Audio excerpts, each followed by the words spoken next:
Alright, this is HuskeHardcore here. Going to talk about the fourth and final preseason game for the Broncos against the Cardinals last night. Really wasn't planning on making a video for this game because it's the fourth preseason game. Not a lot of no starters really playing, trying to keep everybody healthy for next week. But I was so disgusted with what I saw last night, even from players that might not be on the team anymore after Friday. I believe is the cut day or sometime here coming up. Today's Friday, I guess. But talk a little bit about what I saw. We'll go over the good points right now.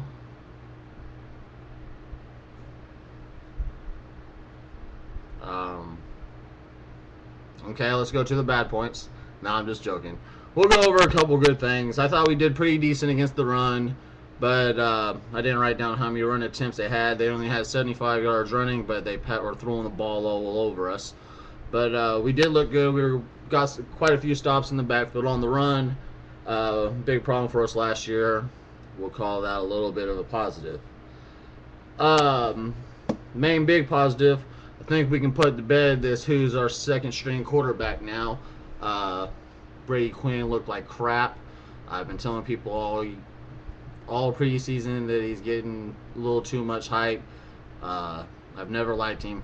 Didn't like him in Cleveland. Didn't like him in Notre Dame. Don't like him here in Denver. And it's kind of going to be interesting. I'm going to hopefully have time at work to listen to the Mike and Scott show, because you know how much Mike hates. He's a Tebow hater, and he's been going for Quinn being the number 2.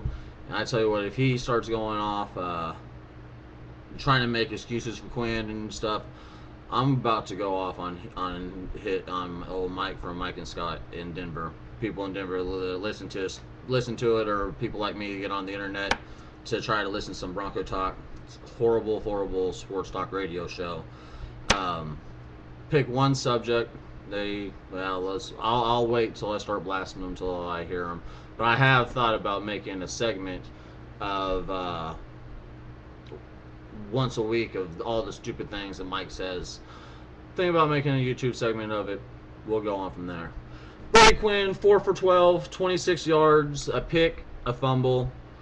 I can already tell that the Tebow haters are going to say, well, he had a couple drop passes. Well, let's give him those drop passes and call him 6 for 12. But let's also add on the dropped interceptions he could have thrown. Probably 2 more interceptions he could have threw, and one would have then took him back to the house. Just an all-around terrible, horrible game for Brady Quinn. Tebow came in, didn't have a whole lot of success. I mean, didn't do too bad either. 7 of 11, 116 yards. Had the 43-ish yard touchdown pass to Eron Riley, who it was a nice little spark off the bench in the second half there. Thought he looked all right. A couple times, I would like to see him scramble a little more instead of trying to run forward. He tucks the ball and runs forward. It's a lot of people's complaints. I understand. It's what he's been trying to do his whole career until here just recently. I'm not going to hate the guy for trying to make a play. He did it against Seattle, and that's when he fumbled, when he probably should have tried to run around in the backfield and look for a man downfield. I'll give that. That's a little concern. You're going to get hit when you run up the middle. And like I said, he reminds me of a Ben Roethlisberger. Just scramble around in the backfield. You're faster, you're stronger. Roll out, and your receivers, give them all day. They'll get open. They'll have big plays. We saw one when he threw back across the body when he was rolling out under pressure. Tight end, nice catch by him. He got whacked, but held on to the ball. I think it was our first third down conversion of the game. I wasn't too displeased or anything with what Tebow did. I thought it was an all right. Nothing spectacular, but nothing too bad either. While we're on quarterbacks, we'll go on and just bring up Weber came into the game through a 89-yard screen pass to, again, Eron Riley. Don't know a whole lot about Eron Riley, but looked pretty decent last night. I don't know. Wide receiver core is pretty deep. Maybe he made the team on his performance last night, which would be a good thing for him. Let's see here. I think is that about probably all the good that you saw, because it was just a horrible game all the way around. We'll go on to the bad. What really concerns me the most of the bad that I saw was receivers getting open. Parrish Cox and Cassius Vaughn, I would expect to both be playing in the nickel third down situations in real games, and looked like they couldn't cover anybody last night. Crossing patterns, fly pattern, it didn't matter what the hell the pattern was. They had wide open people all the time. It's a big concern for me. We didn't really have too much pressure on the quarterback, so he was able to set up and get the ball off. It was just, from what we've seen all preseason, the defense that we saw last night was atrocious. I understand that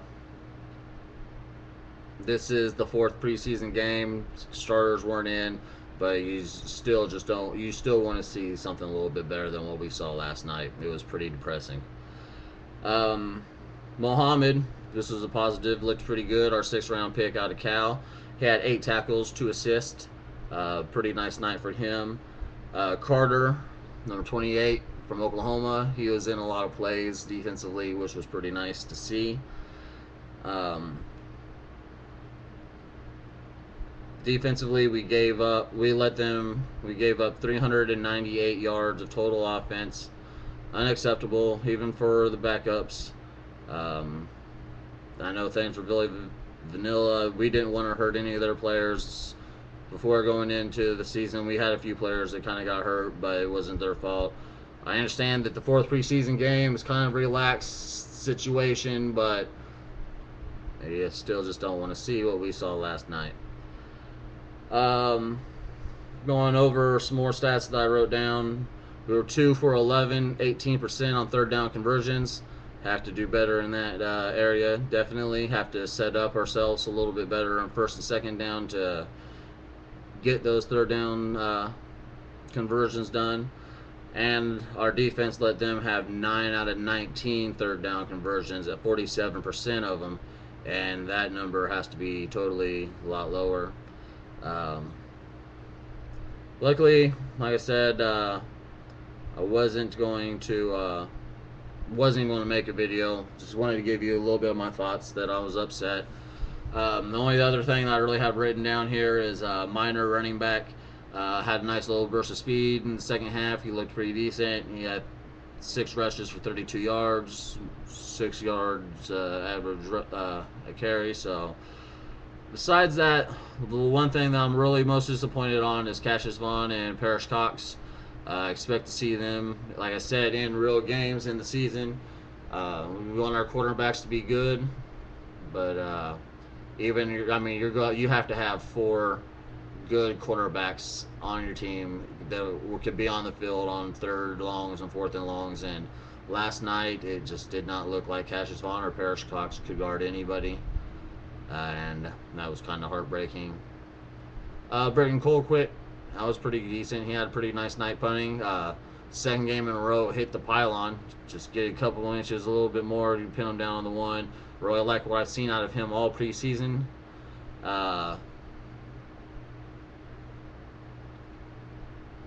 And that's about it.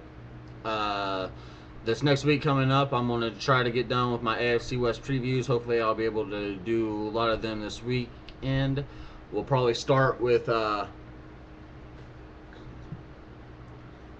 who knows which one we'll start with. They'll be coming up, and next week's week 1. Week 1 picks will be out, and a little preview to our game Monday night against Oakland. Y'all have a good one. Bye.